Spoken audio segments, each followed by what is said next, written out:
क्षेत्र के रुक्मणी नगर में रहने वाले एक पुलिसकर्मी और उनकी पत्नी की लाश उन्हीं के घर में रक्त रंजिश हालत में मिली।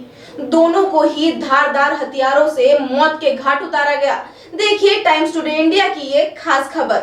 घटना एरोड्रम थाना क्षेत्र के रुक्मणी नगर की है। यहां पुलिस को सूचना मिली थी कि एएसएफ पर पदस्थ अधीक्षक ज्योति प्रसाद शर्मा और उनकी पत्नी का शव उनके घर पे पड़ा हुआ है।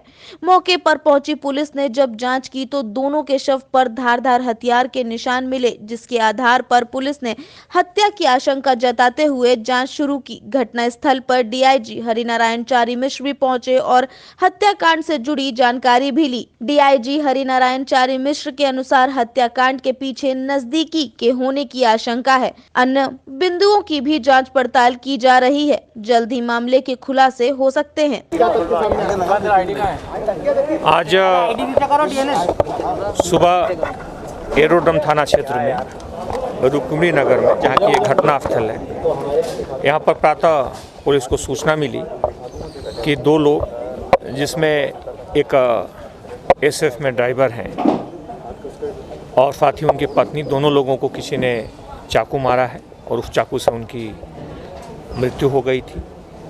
इस पूरे घटना को आने के बाद जब पूरे घटनास्थल की पड़ताल की गई, यहाँ की परिस्थितियों को देखा गया, यहाँ के साक्ष्यों को तलाश किया गया, उनके परिजनों से बात की गई, जो आसपास के लोग हैं उनसे जानकारियाँ जुटाई गई, तो इससे स्थिति काफ़ी अस्पष्ट हो गई है।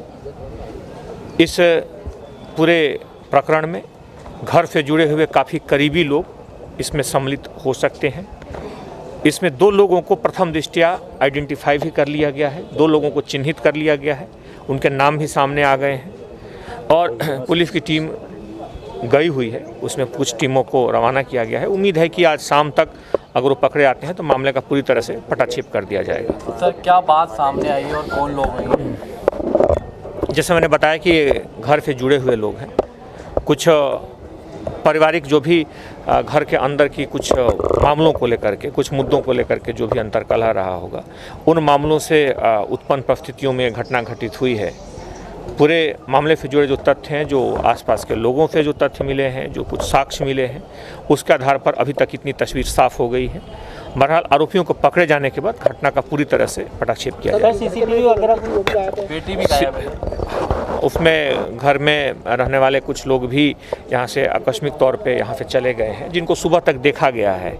सुबह लगभग 6 बजे के आसपास परिजनों ने, पड़ोसियों ने यहाँ घूमते हुए, देखते हुए पाया है। कुछ जो साथ में जुड़े लोग हैं उनकी भी पहचान की गई। बहरहाल पूरे मामले से जब आरोपियों को पकड़े जाने के बाद अंतिम रूप से इसमें खुलासा किया। जांच में ये बात भी सामने आई है कि घर के कुछ परिजन भी गायब है। इनके साथ ही दोनों की एक 20 वर्ष लड़की भी लापता है। फिलहाल पुलिस हत्याकांड का खुलासा करने में जुटी हुई है। सीसीटीवी उस समय बंद कर दिया गया था। सीसीटीवी को पहले जो अभी डाटा देखा जाना उसमें बाकी है, लेकिन प्रारंभिक तौर पे उसमें सीसीटीवी को पहले से उसमें बंद किया गया है। और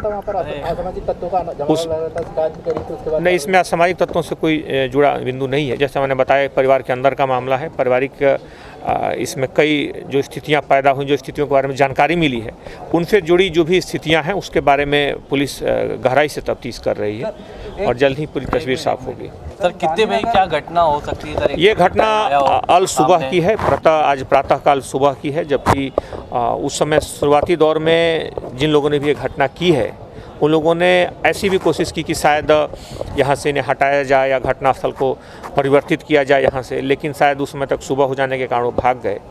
प्रातः 6 बजे के बाद, जैसा आप लोगों ने बताया भी, कि यहाँ पे कुछ घर के लोगों का इनके जो परिजन हैं, कुछ एक आध लोग यहाँ पे घूमते हुए भी दिखे थे, वो भी अभी घटनास्थल पे नहीं हैं, अचानक वो यहाँ पे चले गए हैं। तो इन सारी चीज़ों को जोड़ करके, कई कड़ियों को जोड़ करके तस्वीर काफ़ी हद तक स्पष्ट हो चुकी है और इस मामले का पूरी तरह से खुलासा। गोली की बात भी सामने? सर, गोली की बात भी सामने नहीं, इसमें धारदार हथियार का इस्तेमाल किया गया।